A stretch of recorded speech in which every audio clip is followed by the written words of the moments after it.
I learned this when I was like 7, and I think I always thought of them as carrots.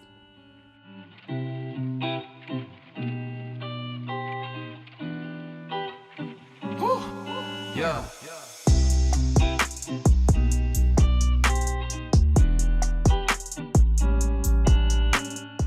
Welcome back to our cooking show. So here we are today, and we've got, again, the Burnett 05 Academy, and we're gonna make masks today. I have a really cool set of mask panels in the shop. So we've got the masks in sort of the crescent shape here, and then the flat masks here that you can do.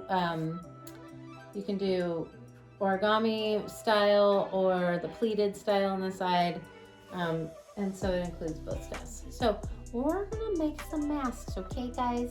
Hold on! You didn't mention Helga. Oh, Helga. I forgot Helga's little smoky treats today. So it's my fault. But she'll be back. She'll be back with us.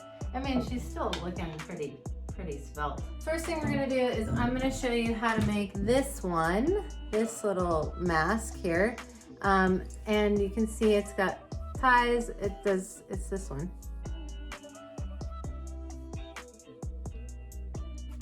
It's falling underneath. And then we're also gonna show you how to make the other rectangular one. I'm gonna breeze through this one pretty quickly. There are instructions on how to do that on the panel. So you'll see right here on the top of the panel, there's a whole set of instructions about how to do this. So when you purchase a panel, you will get the whole thing. But there are a couple of things I think will be useful to see in person. And so here we go.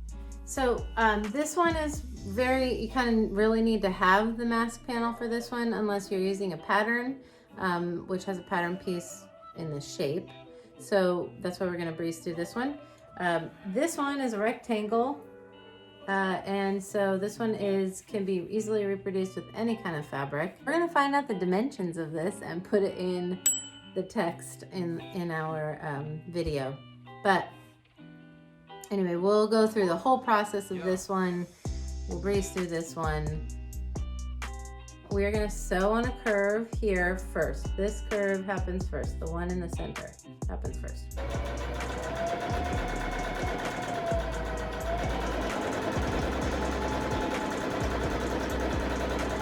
See all that puckering happening inside there? So we have to clip it. And if you are sewing a curve like this, it is going to end up taking this fabric here is going to end up taking up more space once it's inverted. Then we need to remove some of this seam allowance in order to make it go into that curve. Okay, I made my curves. Is it a noun? Okay, I'm done with my curves. Okay, so I clipped my curve. See how much nicer that looks? And then see how on the inside it's taking up less space because everything has been clipped. When I iron this, I'm gonna press this seam one direction and then the other seam the other direction. Basically, we need to have an opening on the bottom to turn this thing right side out. We also need openings on the top on each corner so that we have a place to put the ties. And again, not going to bore you with the details because this information is all already explained for you in the mask panel, but I'm just going to show you how to put the ties in there.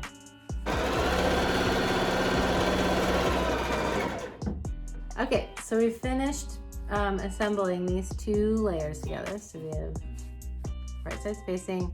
We have a space at the bottom here to turn this right side out. So let's do that right now. Trusty bodkin. That's what we got here. Okay, so what a bodkin is it's like a set of tweezers that opens up at the top. And so we're gonna take one of our ties.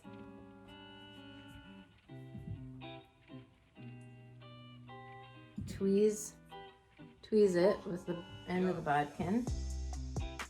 And then you hold it closed by pushing that little tension getter, I don't know what we want to call that, up into the opening and back out the other side.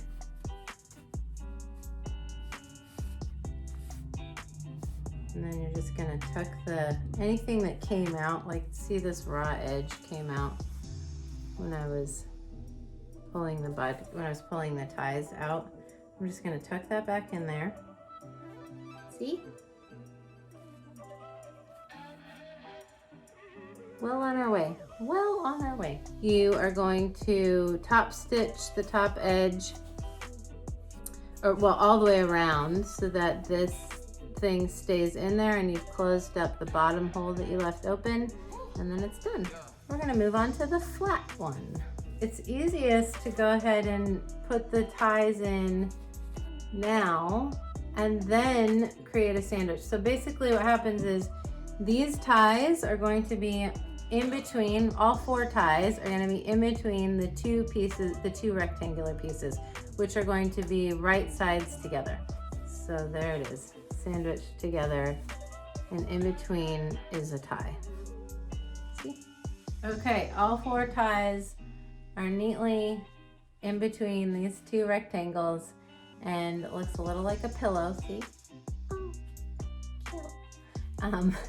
And they're all attached with the little wonder clips. So we're gonna sew around in a rectangle. We're gonna leave a turning out hole.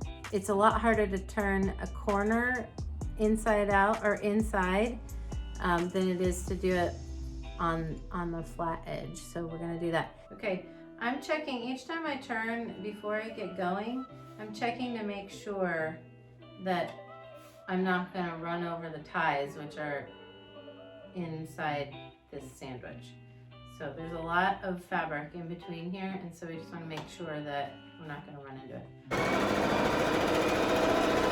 Okay, so once we are done sewing all the way around, and we have an opening on the bottom edge here, we need to clip the corners, because once we turn it right side out again, is this also curved? Yes. Yes, technically. All right, just cut the corner off, okay? Okay, so now what we're gonna do is we're gonna use our wonder clips again to set this up so that we have pleats on the sides. We also have this opening that we have to close up. So we're gonna put a wonder clip there. But we have our 3 pleats. They're about 1/2 inch. And so you can measure that and make sure that they're even. Do it on both sides and wonder clip them, and then top stitch all the way around. 2 things. 1, top stitching involves using a longer stitch length. It makes the stitches look more pronounced, which is what our eye is used to seeing, and it makes for a cleaner, neater, finished look. So that's 1. So you're gonna raise your stitch length. 2, using a guide, a foot that has a guide on it, is really helpful and will make your stuff look very professional. I almost forgot. We need the nose bender thingy. So here's the nose bender. And I'll just show you on this one that hasn't been already pleated. So basically, we're gonna take the opening, put the nose bender into the thing, put it in the middle on the top edge, so I can feel it up here. And then you're just gonna put a wonder clip in it right there.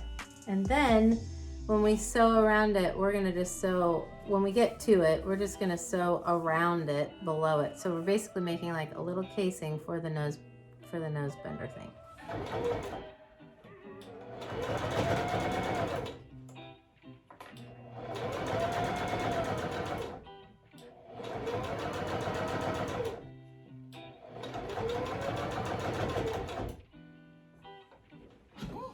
quiz. What do we do when we get to the corner? Pivot. There we go.